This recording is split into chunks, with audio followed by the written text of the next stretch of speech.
Hey, game developer, here's an idea. Just give fans or gamers what they want.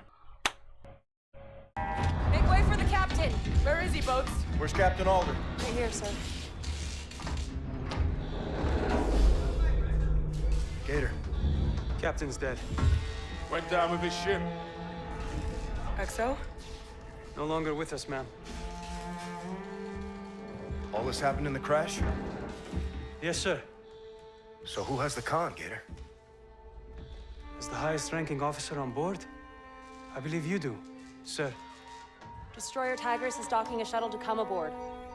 Roger that. As we all know, that the countdown for Stellar Blade is now ticking. And to those woke idiots, there's no stopping it. You can bash anything right under the sun, and right now everybody is talking about it. And also, if you don't know, the recent Sweet Baby Inc. drama or controversy where Black Girl Gamer attempt to make a cease and desist with, I believe it's called The Park Place or anywhere, I don't know, I don't remember which article or which website that the Black Girl Gamers are making the cease and desist, which you don't know, FYI, backfired.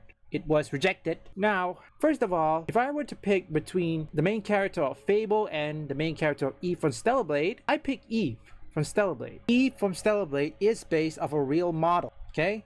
While is the main character of Fable, it's not even one-to-one, and many gamers are, well, they're unhappy. They don't like it. It's unattractive. And if you guys don't know, the majority of gamers are white male. They like this kind of stuff like Stellar Blade. This is what they want. So, let's get into this article from Fandom Wire. It says here, Stellar Blade objectifies and Fables makes them ugly. How can developers win in their portrayal of women these days? And it says here, women in video games. Right now in 2024, as a sensitive year, Stellar Blade has sparked a controversy, as even before getting to play it, gamers have pointed out that Shift Up objectify its main character. The portrayal of women in games has been a controversial topic of discussion in quite some time. However, it becomes confusing when an upcoming installment Xbox Fable franchise has been criticized for making its female-led unattractive, and it is unclear what developers have to do to satisfy every gamers. Okay, before we continue any further, okay, if you see Fable,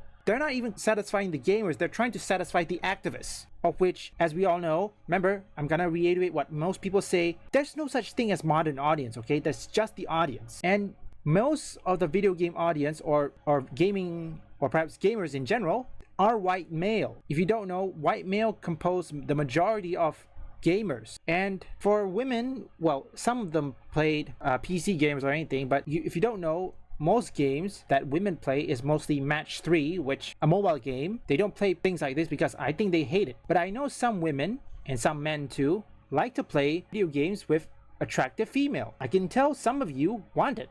Now, let's continue further. Looks like Stellar Blade and Fable are facing opposite problems. Well, not exactly opposite problems, but I think Fable's got it worse. It only took a gameplay showcase and a demo for Stellar Blade to receive negative attention, since most gamers seems to be talking about how the lead character looks rather than her abilities would be. Well, I think they like Shift Up PS5. Well, you guys can read this. Instead, before its release, the game is being bashed because of the developer pushed too much detail on jiggle physics while making her outfit revealing.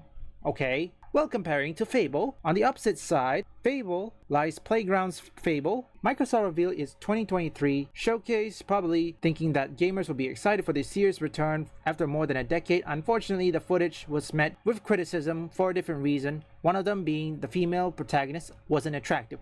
Of course, this led to the gamers calling it woke Sweet Baby Inc. trash, as it was suggested that the developers were trying too hard to be inclusive, which raised the question, what's the middle ground when it comes to women being represented in the game? I don't think there is any middle ground. Remember what I said, the majority of video gamers were male. Yes, teenagers. I mean, if you want to satisfy a new audience, like modern audience, but they don't exist. You want to satisfy the activists? They don't play our game. I mean, how many? You should know that most of these activists contribute a small portion compared to the majority of male gamers. Many of these activists, they're not gonna play it. They just like to virtual signaling. That's it. There's a difference between the one in the East and the West. From where I come from, in Asia, any Asian-made video game, they are trying to create the best quality. And if you create the best quality, and most importantly, if you give gamers what they want, guess what? You can sell a lot of copies, you can get sales, and who knows, there might be a potential sequel. A sequel can do better. Now, this begs the question, what should developer do to satisfy everyone? Right, let's see what. Stellar Blade and Fable aren't the first game to feature female protagonists, which, true, that's correct. There are plenty to learn from titles that come before, like the rebooted Tomb Raider series. Lara Croft was one of the OG women who was sexualized from the beginning, but with the reboot, she was turned into a relatable person without losing her conventional attractive appearance. Of course, beauty is subjective, so it's impossible to satisfy every gamer when it comes to character designs. Yeah, hold that thought. No, it's not. You can't satisfy every gamers. The one thing you cannot satisfy is activists who complain all day, who doesn't have anything to do with their life. Also, I had to ask you something. If you hate video games, yes, I'm talking to you, Black Girl gamers, why become a video game developer? Huh? If you hate video game, then why are you a video game developer?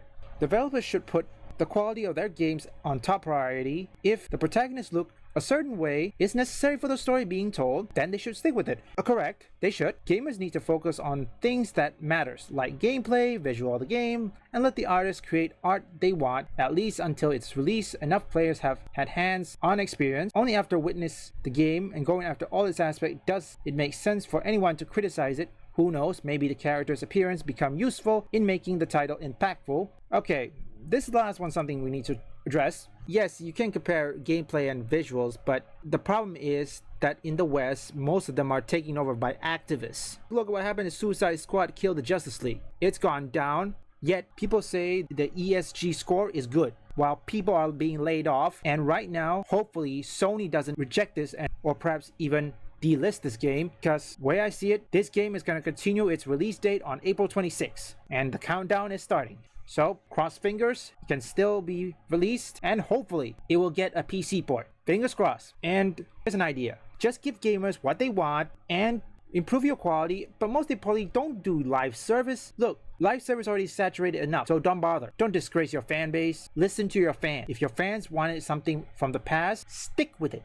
Don't change it. And also, this is gonna have to happen. Stellar Blade is coming, whether you like it or not, Sweet Baby Inc. No choice.